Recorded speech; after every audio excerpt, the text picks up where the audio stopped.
Ted, I would love to, but I'm busy. I'm doing a little bit of TV. And I was like, oh, okay. But with everything said and done, Roz, I'm going to decrease so that you can increase. Tell us about Nashville. How did this come about? Well, and, the funny thing is there's an agency here in Memphis that, has been around. It's a well-respected regional talent agency. They've been around for, probably about 30 years at this point. And they've really done well in booking some, booking models and booking actors, booking some voiceover as well throughout the region. And I actually first went to them maybe about 18 months ago because I wanted to, I really wanted to get some TV work done, but I was thinking about being, really hosting a show, actually. So I thought that would be the great opportunity for me to end up hosting a show on, Fox Sports or something. So, or Spike TV, or, they have access to a lot of opportunities where people are casting hosts. So I said, if I can get on some casting directors' radar, maybe this will be an opportunity for me to expand my love of sports and television. And when I walked in the office and they heard me talk, they're like, well, have you ever thought about acting? And I said, well, I hadn't really thought about it since I was in a play in 6th grade. But, if you think it's something I can pull off, then – and they're like, no, we think we'd be perfectly comfortable with you going on some auditions. And really that's how it started. I signed on with the agency, and I do some modeling work with them as well, but most of what I get called in, and my primary thing I get called in for is to do some acting. And I've done quite a few commercials locally. I did a commercial for the state of Alabama, which we actually shot in Mississippi, which is funny for me to even say that. But maybe I'd say probably about 4 or 5 months ago, I was called in for my first audition for Nashville, for the TV show Nashville. And, it's really pretty, it's a stunning thing when you think about it, because at the time I didn't have a reel on the site. I didn't have, not an acting reel, and I certainly have some sports stuff, but I didn't have an acting reel on the site. And they just wanted to hear me come in and read for a part. I can't remember what that part was, which I didn't get. In that time, I probably auditioned maybe 4 or 5 more times. And I felt like it was a good thing, and then my agents confirmed it for me. They're like, really what this means is they like you. They're just trying to figure out what role would best suit you.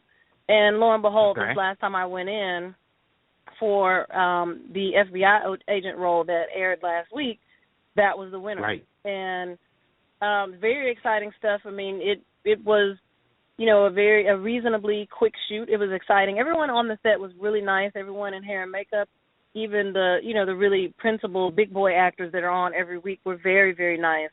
And the executive director this season, who also directed my episode, is the woman who did Thelma and Louise, right? So you think this is going to be an arrogant person who's got this great film repertoire as well, but she was so nice. It took about 3 quick hours, and I was done, which is quicker than, generally the commercial work I've done.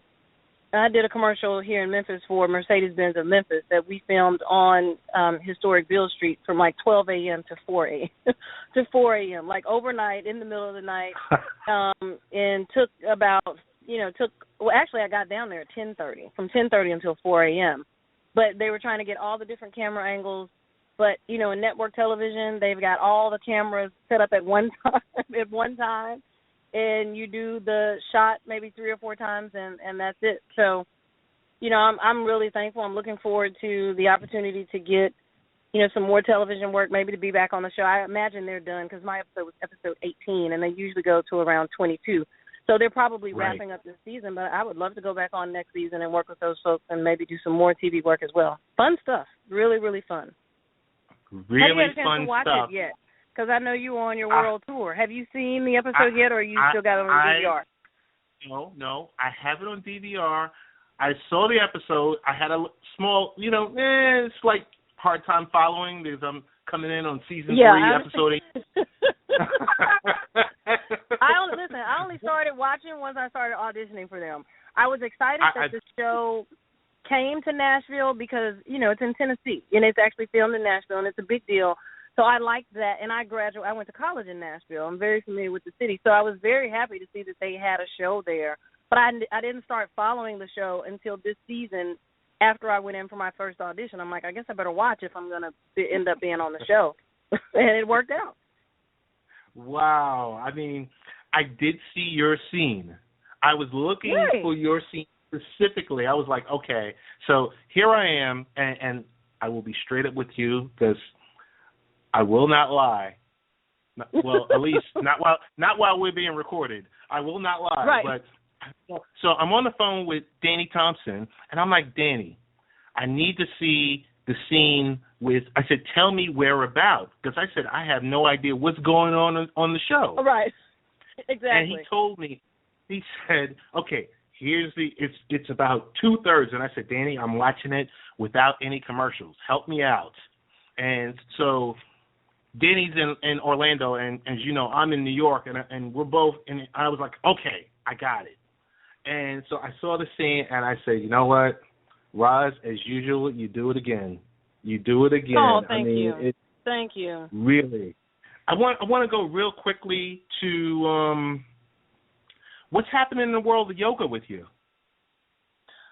Well, still doing my thing, working with a few athletes. I may be getting ready to sign on another contract with a guy he needs somebody to do yoga for his, I think he's worked with Monte Ellis before, who actually lives here in the off season. His wife is from here, and they spend a lot of time in Memphis during the off season.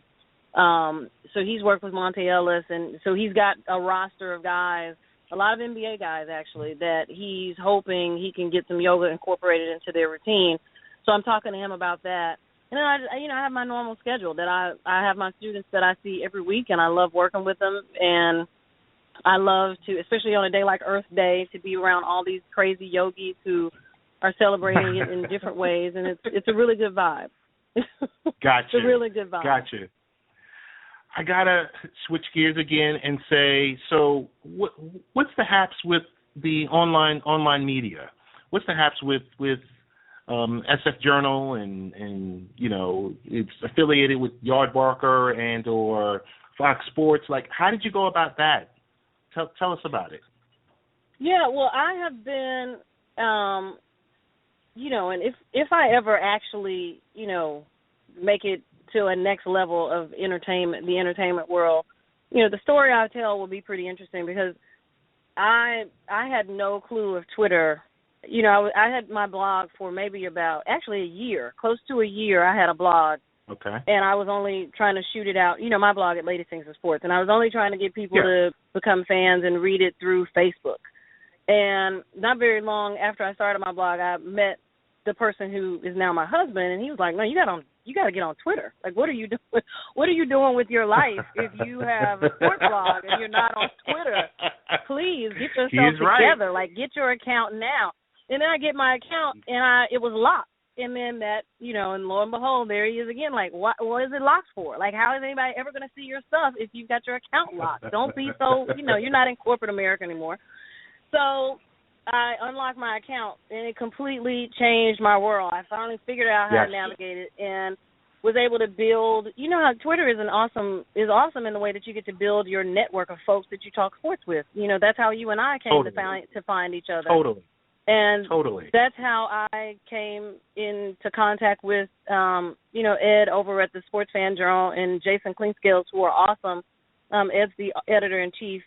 And just, you know, a few months ago, they were like, we really would like for you to start to contributing in some way, maybe through the end of the NBA season. And so, you know, I just thought it would be a great opportunity. I had no idea that it would turn into, you know, an opportunity to have my work featured on Yardbarker and Fox Sports as well.